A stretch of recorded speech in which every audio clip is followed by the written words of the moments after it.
Parce qu'on a parlé ici d'une année Geulat Mitzrayim, la Gemara elle passe à parler d'un passouk qui est marqué là-bas dans la Parasha Bo, qui parle aussi de la Yetzia. C'est un peu bederech Hagav. Daber na be'ozne am, amri dvei Rabbi Yanai, en na el lashon bakasha. Toujours quand il y a marqué na, c'est s'il te plaît. Donc, c'est quoi la bakasha? Amar le Akadosh Baruch Hu le Moshe. בבקשה ממך, לך ואמור להם לישראל, בבקשה מכם, שעלו ממצרים כלי כסף וכלי זהב. Donc on trouve ici deux fois bevakasha. Premièrement, Akadosh Baruch Hu il est mevakesh mi Moshe Rabbeinu, et deuxièmement, qu'est-ce qu'il demande à Moshe Rabbeinu? S'il te plaît, va dire au Bnei Israël, s'il vous plaît, demandez aux Égyptiens kli kesef ou kli zahav. Donc, c'est quoi les deux fois, s'il vous plaît, s'il te plaît? Donc, la première fois, s'il te plaît, c'est moins compréhensible, parce qu'on ne voit pas pourquoi ici, juste à Kadosh Baruch Hu, il doit demander ça à Moshe Rabbeinu Betorah Tova. Chaque fois quand Kadosh Baruch Hu, il parle à Moshe, il y a marqué, va y d'abord à Moshe, les morts, Péroucho, va dire au Bnei Israël. Donc, on ne voit pas pourquoi ici, à Kadosh Baruch Hu, il doit d'Afka supplier Moshe, je te supplie, va dire au Bnei Israël.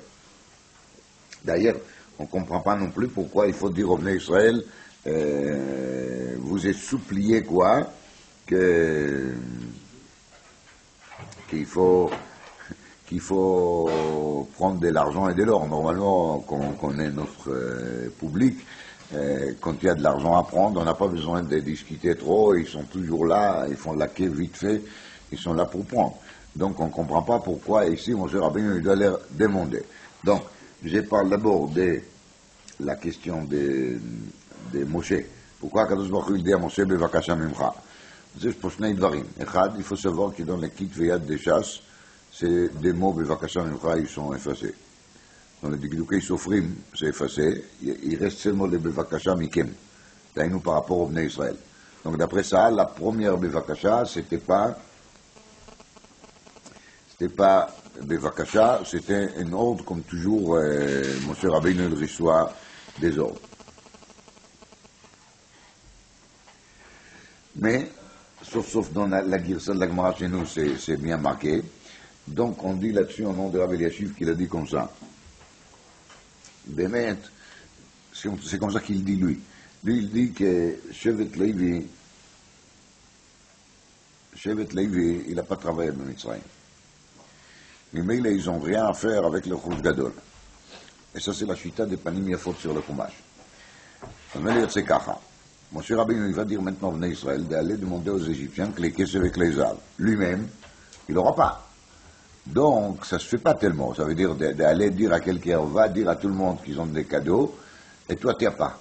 Donc, c'est pour ça qu'Akadosh Baruch Hu, il a dit à Moshe, bevakasha. Parce qu'il y avait ici un élément d'injustice entre guillemets. Mais pas tout le monde, ils sont d'accord avec les Yesod. Il y en a qui disent que Adraba, même Shevet Levi qui n'a pas travaillé au Mitzrayim, ils ont pris aussi les Kesef ou les Zahav, parce qu'il y a marqué dans le Pasuk Vayashilum Be'al Kocham. Non, il y a Vayashilum, mais Chazal, ils expliquent, c'est Be'al Kocham. Be'al Kocham, il est aussi pour ceux qui n'ont pas travaillé, qui sont venus vers eux pour leur donner. C'est ce qui est marqué dans le Pasuk dans Tehillim, Ve'en bishvatav koshel. C'est-à-dire, toutes les tribus, y compris Shevet Levi, ils ont eu qu'est-ce que c'est. Alors, comprenez, si on va dire que non, on apprend quelque chose de très intéressant, qui déjà dans le désert, Shevet Levi, il était en position difficile, point de vue financière. Pas seulement en Eretz Israël, et là même dans le désert. D'ailleurs, il y a... ça n'a rien à faire avec la Gemara, c'est tout l'ignan de Rechus Gadol sur lequel on parle ici, c'est quelque chose d'intéressant. Parce que d'après la définition de la Gemara dans Chorot, qui a dit que chacun des Bnei Israël il a sorti de Mitzrayim avec Tishim, Chamorim, Louvim, Teunim, la question elle est, où est-ce que tout cet argent a disparu? Ça veut dire, comment ça se fait que quand on regarde les Nevi'im, même Sefer Shoftim, le début de l'installation des Bnei Israël en Israël, on n'a pas l'impression que c'était des gens riches, particulièrement riches. Les gens qui travaillent la terre, des paysans, ça ne donne pas du tout l'impression que c'était un pays particulièrement riche. Et on ne comprend pas comment ça se fait. Où est-ce qu'il est parti l'argent? Où est-ce qu'il a disparu? Mais bon. עכשיו, מה זה בבקשה מכם שאלו ממצרים כלי כסף וכלי זהב? דיל הגמרא, שלא יאמר אותו צדיק, אומר רש"י, מי זה אותו צדיק? אברהם, ועבדום ועינו אותם כי הם בהם, ואחרי כן יצאו ברכוש גדול, לא כי הם בהם. Alors, Abraham, il va dire quoi? Kadosh Baruch Hu, il a bien pratiqué les Avadoum Vinu Otam, ça, Baruch Hashem, c'était bien fait. Et la deuxième partie, donc Abraham Avinu ne sera pas content, dit à Kadosh Baruch Hu, je ne vais pas mettre Abraham mi-content, donc il faut absolument que vous preniez Kesef et Zav, comme ça je peux lui dire que tout était bien fait. Amroulo, il disait à Moshe Rabbeinu, les Israéliens ont répondu à Moshe Rabbeinu, quand il est venu avec la demande à Kadosh Baruch Hu, Ulvaï Shenetzem Atzmeinu, on s'en fiche de l'argent. C'est peut-être pas tout incroyable, mais. משל לאדם שהיה חבוש בבית האסורים, והיו אומרים לו, בני אדם מוציאים אותך למחר מבית האסורים, ונותנים לך ממון הרבה. Donc on lui dit que demain, il va se passer deux choses. Un, il sera libéré de la prison. Deux, on va lui donner beaucoup d'argent. אומר להם, בבקשה מכם, הוציאוני היום, ואיני מבקש כלום. הוציאוני היום ואיני מבקש כלום. Laissez-moi sortir aujourd'hui, et je vous demande rien du tout. Donc, Kama Vekama Mefarshim, ils disent la même chose, c'est marqué aussi dans l'Agdama des Troumat Akri, et dans d'autres Mefarshim Hachas, que l'Inyan il est Kacha. בעצם, הקדוש ברוך הוא ילדי אברהם אבינו 400 שנה. Comme tout le monde sait, בני ישראל restés en Mitzrayim seulement 210 ans. Alors il y a un théroutz, ממתי שנולד יצחק, c'est un théroutz, pour expliquer qu'Akadosh Baruch Hu n'a pas dit pour rien les 400 ans. Mais là-bas, c'est shiboud réel, donc un travail réel pour Bnei Israël au Mitzrayim, il y avait juste 210 ans, pas plus. Mimeilé.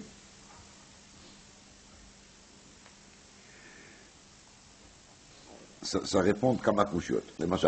La question la plus simple sur la Gemara. Akadosh Baruch Hu, il a dit à Abraham Avinu, qu'est-ce qu'il dit maintenant à Kadosh Baruch Hu? Je me rappelle que je dis ça avant Avinu, donc ça se fait pas de lui embêter, il va me dire après comment je vais faire face à lui. Mais Kadosh Baruch Hu, il est menteur ou quoi? Si Abraham il dira rien, Kadosh Baruch Hu, il n'est pas dans l'obligation de respecter son parole. On attend encore de temps en temps que les gens respectent leur parole. Donc, quand je suis Kadosh Baruch Hu, pas tout le temps, hein, mais de temps en temps, on s'est dit, mais hâte que d'écart. Donc là, c'est aussi gros. C'est gros parce qu'une promesse pareille, sur le Chouch Gadol, il faut qu'il se réalise. Alors, Kadosh Baruch Hu, il dit, tu sais quoi, Abraham, il aura de la peine. Abraham, je ne peux pas lui faire ça. Je ne peux pas lui faire ça. Mettons Abraham de côté.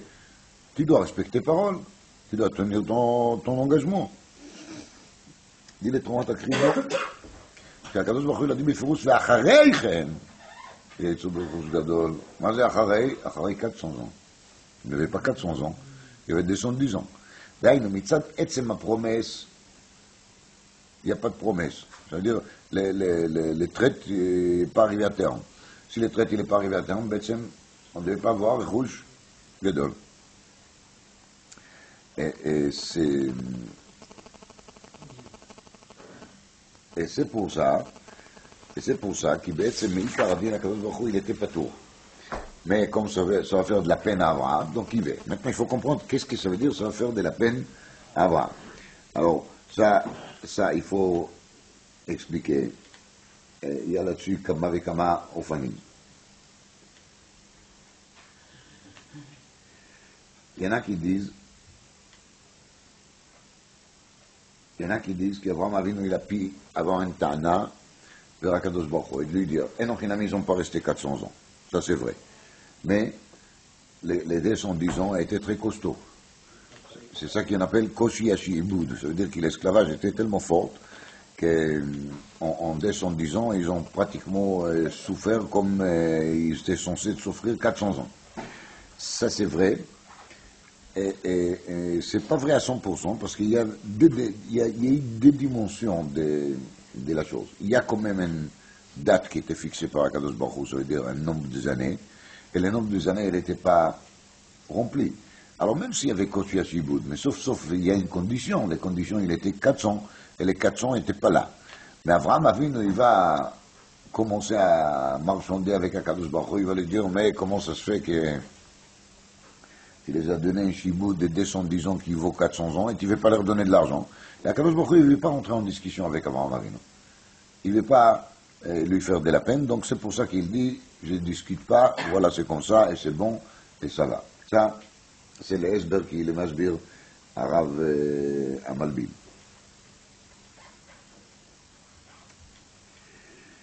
Maintenant, je veux dire d'avoir Nechmad Meod, un peu triste, mais c'est très beau pour expliquer la Gemara qu'il a dit le Rabbi de Tzanz Peusenburg Zatzal.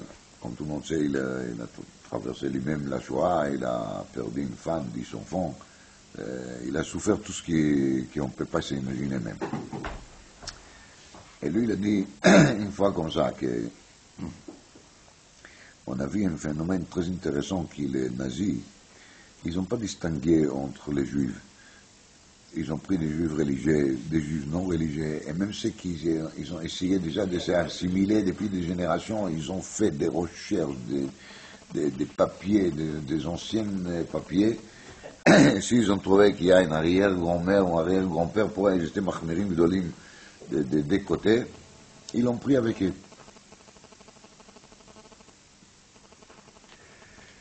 Alors il a dit, le Rabbi de Tzanz, quand ça arrive à la souffrance, on est tous Yodim Tovim pour ça. C'est-à-dire, on est tous des bons juifs.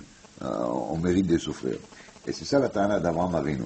Va'avadum ve'inu otam ki baim. Ça veut dire que tous les Bnei Israël, ils ont souffert en Égypte sans exception. Bon, à part avec Lévi, c'est une histoire à part. Mais tous les juifs, ils ont souffert. Donc, c'est obligatoire que tous les Bnei Israël vont sortir de l'Égypte avec les Rouge Gadol. Et ça, la chanson Va'avadum ve'inu otam ki baim. Tout celui qui l'a passé par l'Avadon Veinu Otam, son rapport avec la question est-ce qu'il mérite Yetziat Mitzrayim, est-ce qu'il ne mérite pas Yetziat Mitzrayim. Parce que, comme il y avait ceux qui sont morts là-bas, les gens qui sont morts en Makatroshir. Mais sinon, tous ceux qui sortaient, Abraham Avinu, il n'est pas d'accord. D'après cette explication, la discussion, elle n'est pas sur les principes. En principe, Akadosh Baruch Hu, il aurait donné les Kesef Ezav, mais la question, elle est qui c'est qui va le toucher.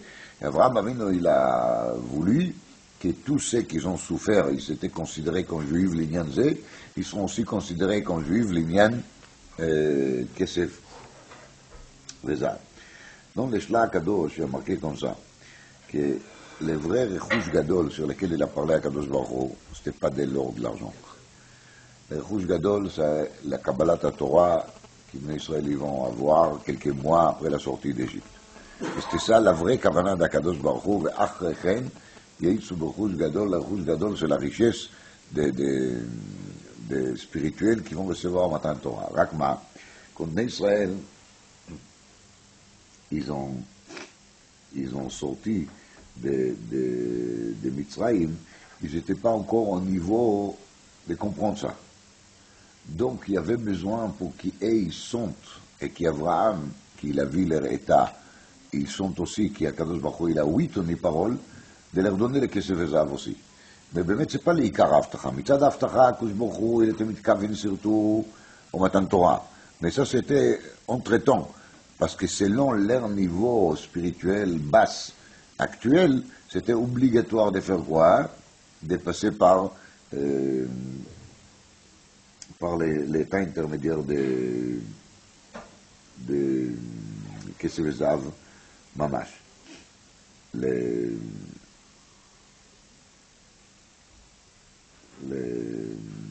La raison pour laquelle Akadosh Baruch Hu, il a voulu qu'ils vont avoir Kesef Ezav quand même, il a expliqué encore par Rabbi Yosef Tzvi Dushinsky, c'est un des rabbins de mon père, il a dit comme ça, c'est marqué que quand Paro il est venu vers Bnei Israël, il les a poursuivis vers Yam Souf, alors ils ont amené avec eux beaucoup de l'or et de l'argent. Et après, quand ils ont tombé dans la mer, les Israël, ils ont ramassé ça.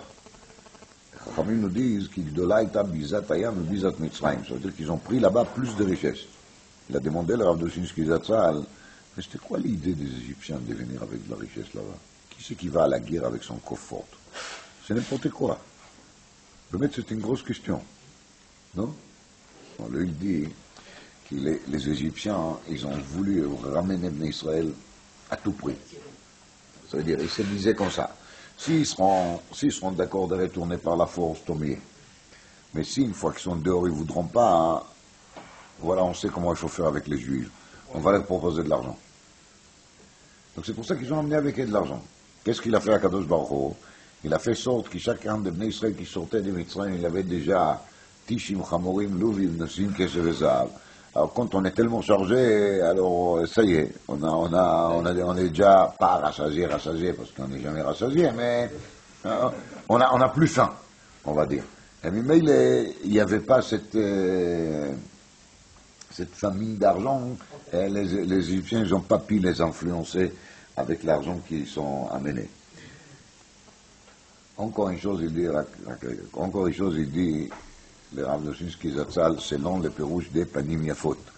Les Panim Yafot, il dit dans la parole Shalech Lechakach Al-Katuv, c'est marqué Vavram Kaved Meod, Bamikne Bakesef Ubazar. Explique les Panim Yafot, c'est marqué dans le deux tzadikim. Et pour Avram, c'était très lourd. Avram était un homme spirituel, un rosh yeshiva, Zaken Yeshev Yeshiva, un philosophe, un enseignant. Pour Abraham, de posséder beaucoup de kesef, beaucoup de zahav, beaucoup de mikne, des acquisitions, c'était pour lui lourd. Ça lui embêtait plutôt. Quand Chachamim nous disent Marbe Nechassim, Marbe Daga, quand on a beaucoup d'argent, on a de soucis. Bon, c'est peut-être mieux d'avoir les soucis d'argent que d'avoir les soucis de la pauvreté, mais sauf, pour Abraham, Avinu, c'était en charge. Alors demande les Panim Yafot, si c'est comme ça, si c'est ça les Péroucha Passou, alors pourquoi Abraham, il n'a pas tout simplement donner tout cet argent à quelqu'un, aux pauvres, ou à l'autre, le machin, l'autre, il était preneur, c'est sûr et certain. Donc, il a pu se débarrasser. Dit, le Panim Yafot, il a fait ça pour nous. D'ailleurs, le Ramban, il dit, Bekama Mekomot, qu'il y a un klal, il y a une règle, Masse Avot, Siman Labanim. Tout ce qui s'est passé avec les Avot, il se passait avec les Banim. Donc, Abraham Avinu, parce qu'il a voulu faire des biens, on venait Israël, Beitziat Mitzrayim. Il a porté lui-même beaucoup de Kesef, Zahav et Mikne. Pour qu'il nous en aura beaucoup. Begeder Maaseh Avot, Siman Lebanim. Alors, Mimeil, la Gemara ici, elle se comprend très bien.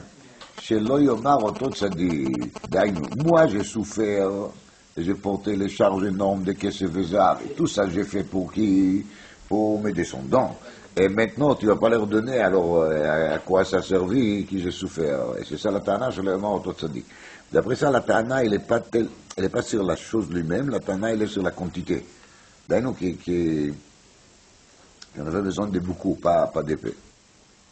J'ai vu d'abord un mode Nechmad, au nom de Rabbi Yudezrach et Segal, c'est un Tam Chochem Gadol. Je vous ai parlé déjà de lui une fois, l'élève d'Or Samer.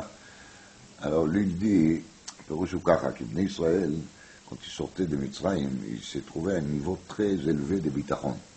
La preuve qui a marqué Vegam Tseida lo Asulaim. Donc ils sont partis dans le désert, sont préparés de la provision, rien du tout. Kalvachomer, ben non, c'est le Kalvachomer, qui Ibn Israël, ils auraient refusé l'argent, comme Betsen Lagma dit plus tard. Donc, Mimeil, selon les niveaux de bitachon d'Ibn Israël, c'était mamash nécessaire à ce moment-là de dire Bevakasha, Mikem, Shalom, Mitzrayim, Shalom, Yomar, Oto Tzadik. Parce qu'Avraham Avinu, il va quand même être fâché si la promesse ne sera pas promise. Et c'est vrai que selon la madriga d'Ibn Israël, c'était pas la peine. Avraham Avinu, il ne sera pas content. Donc c'est pour ça qu'il faut les faire. Donc point de vue promesse, Ibn Israël dit à Kadosh Baruch Hu, c'est pas la peine, on n'a pas besoin. On a confiance, on va trouver de l'argent dans le désert. Ou, je ne sais pas, mais on va trouver. De où qu'on va trouver de la nourriture, on va trouver de l'eau, on va trouver aussi de l'argent. Il y a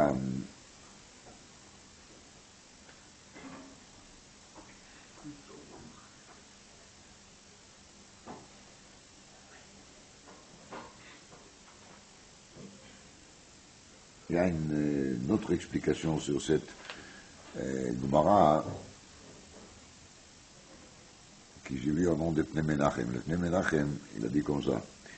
le Targum Yonatan, il dit que quand Israël faisait les Korban Pesach, Akadosh Baruch Hu, il les a amenés tous à Eretz Israël, à Yerushalayim, au mont Moria, et c'est là-bas qu'ils ont fait les Korban Pesach. On ne va pas faire Kochim Bachutz. Comme ça, il y a marqué dans le Targum Yonatan. Après, il les a rendus en Mitzrayim. Donc, dit le Pnei Menachem, Inken, בעצם, il y avait déjà une sortie de Mitzrayim, בלי רכוש גדול. Quand ils sont partis à Yerushalayim faire le Korban Pesach. Donc, Abraham Avinu, il a déjà fait un scandale. Il est allé voir Akadosh Baruch Hu, il a dit, mais c'est quoi ça? Il les sort de là-bas, et où est la promesse? Kamouvan, qui la réponse, il est que c'était pas fait, c'était pas encore la sortie définitive. Mais Abraham, lui, quand il voit des Haossa, il a déjà commencé à parler. Mais c'est pour ça qu'il dit à Kadosh Baruch Hu, je ne vais pas des histoires cette fois-ci, c'est la sortie définitive, donc maintenant, il faut les faire quoi qu'il soit. Le Sforno, Rabbi Ovadia Sforno, il dit qu'il a raison, la vraie raison pour laquelle Ben Israël ne voulait pas tellement de l'argent, c'est pas parce qu'il ne voulait pas de l'argent, il voulait bien. Mais ils ont eu peur qu'ici ils vont emporter trop d'argent avec eux, ça va les ralentir. Et ils ont craigné que les Égyptiens ils vont les poursuivre, et parce qu'ils sont tellement lourds, ils vont avancer trop doucement, et les Mexicains ils pourront l'attraper. Donc ils ont pensé que peut-être c'est mieux pour eux, pour leur sécurité, de ne pas porter trop de charges avec eux. Il y a encore beaucoup de pérushim, on ne peut pas tout faire. Allah, Vayashilum. Donc il y a marqué Vayashilum, Mazé, Amar Abami, Melamed, Shishilum, Balkorcha. Les Mitzrim, ils l'ont forcé. Ikadamri Balkorcham de Mitzrayim. Il y en a qui disent que les Balkorcham, Perusho, qui venaient Israël, ils ont forcé les Égyptiens. Puis Ikadamri Balkorcham d'Israël. Alors, ça dépend de quoi. Mandama Balkorcham de Mitzrayim, d'Irtiv, on evad baï, techalek shalal. On l'appelle butin. Quand on l'appelle butin, ça veut dire que c'était fait par force. Mandama Balkorcham d'Israël, c'est Mishum Masoï. Ils ne voulaient pas porter, comme je viens de dire au nom de Rabbi Ovadia Sforno, ils ne voulaient pas porter parce que ils ont eu peur des Égyptiens. וינצלו את מצרים, אמר רבא מלמד שעשור כמצודה שאין בדגן, וריש לקיש אמר עשור כמצולה שאין בדגים. Donc, ils ont mis ils ont mis Mitzrayim à vide, comme Metsuda שאין בדגן. Rashi il explique c'est une cage, piège, dans lequel on essaye d'attraper des volailles. Donc on met là-dedans des grains de blé, et comme ça les volailles ils rentrent pour manger, et après ça se ferme et ils restent piégés là-dedans. Shlakish il dit, c'est comme Metsula Shen Badagim, d'ailleurs comme la profondeur de la mer. Dans la profondeur de la mer, il n'y a pas de dagim, il n'y a pas il n'y a pas de poissons parce que la pression d'eau, l'atmosphère d'eau est trop forte, donc les poissons ne peuvent pas tenir sous la pression de la mer. Alors, bon, on ne voit pas très bien pourquoi je tenais à Moraïm, il faut qu'ils frondent depuis le poulet, mais on a compris, nous, Mitzrayim a été vidé, c'est très clair. Maïnaf Kamina, s'il était vidé, que Metsuda Shen Badagan, ou que Metsula Shen Badagim, le mouvant. יש הרבה פירושים. לצלח il amène au nom de son fils, qu'il a expliqué comme ça, qu'on parle ici de deux choses. La Metsuda Shen Badagan, c'est Pitom de Ramsès. Parce que Pitom de Ramsès c'était Arei Miskenot. Arei Miskenot, toujours des villes de réserve. Alors justement, une fois que les Israéliens ont quitté Mitzrayim, Pitom de Ramsès, ils ont tombé définitivement. Ils ont resté que Metsuda Shen Badagan. Et que Metsuda Shen Badagim, c'est Bizatayam. C'est ça qu'ils ont pris Bayam, et là ça restait pour toujours, et normalement ils devaient être mangés par les poissons, comme les poissons ils font toujours quand il y a des cadavres dans la mer, mais Akadosh Baruch Hu il a sorti les Égyptiens pour qu'ils venaient Israël, ils vont pas dire que Shimshanu yotzi mitzad ze, car Hamitzrim yotzi mitzad acher. C'est connu que la Gemara a dit qu'Akadosh Baruch Hu il a promis au Sar Sheliam qu'il aura sa récompense, et c'était après plus tard à l'époque des Dvora de Sisra. Le Gaon de Vilna il dit sur cette Gemara dans le Biur et Agra Miktav Yado, Eisav יש בו שני עניינים, Eisav הוא איש ציד ואיsav הוא איש שדה. איך הוא אומר? אז איש ציד זה כמצודה שאין בדגן. ואיש שדה c'est qui מצולה שאין בדגים. Maintenant, quel est le rapport? Le rapport explique les gars ככה, l'Agmal dit, הוא שטן, הוא יצר הרע, הוא מלאך המוות. הוא יצר הרע, הוא שטן, הוא מלאך המוות. C'est-à-dire que l'Yetzer Hara, il commence par faire quoi? Par nous rendre en appétit, pour nous mettre en appétit, pour nous initier, pour nous pousser à profiter trop, et mais il est de tomber dans les envies de ces mondes-ci qui nous amènent vers les fautes diverses. Et après, c'est lui-même qui fait l'acquisiteur, et c'est lui-même qui vient nous tuer. Donc, la Metsuda chez Badagan à Pérouchou, qui Mitzrayim était par rapport à Bnei Israël une source de quoi? D'attirance matérielle. Zacharno est un daga sur Nochal de Mitzrayim Chinam. Oui? Donc, c'était pour Bnei Israël rester une sorte d'image de Mitzrayim, d'abondance, d'avoir beaucoup. Et de l'autre côté, le Yetzer Hara, il est aussi quoi? Le Satan, il se retransforme en Malach HaMavet. Et ça, c'est que Metzula Shen Badagim, d'ailleurs, que les dagim, comme qu'on vient de voir, c'est eux qui mangent en fin de compte les clients, ceux qui sont morts en fin de compte. Donc Esav, il est Ishtzayid. D'ailleurs, il sait chasser les gens. Il sait le mettre dans ses pièges à lui. Esav, il est aussi Ishsadeh. Bassadeh, c'est là-bas qu'on tue. Voyons, on révèle le Caïn, va y avoir Bassadeh. C'est passé Bassadeh. Mais Tsa'a Bassadeh, Tsa'aka Anara. כי כאשר יקום וישברהו להורגו נפש כן הדבר הזה. Donc, מקום ההריגה שבשדה. C'est lui qui conclut la hariga, c'est qui? C'est les dagim, qui sont aussi les shlichim de Yetzer Hara. Donc c'est ça les deux meshalim qui dit la Gemara, c'est sur les deux aspects du travail de Yetzer Hara qui se transforment en Malach HaMavet.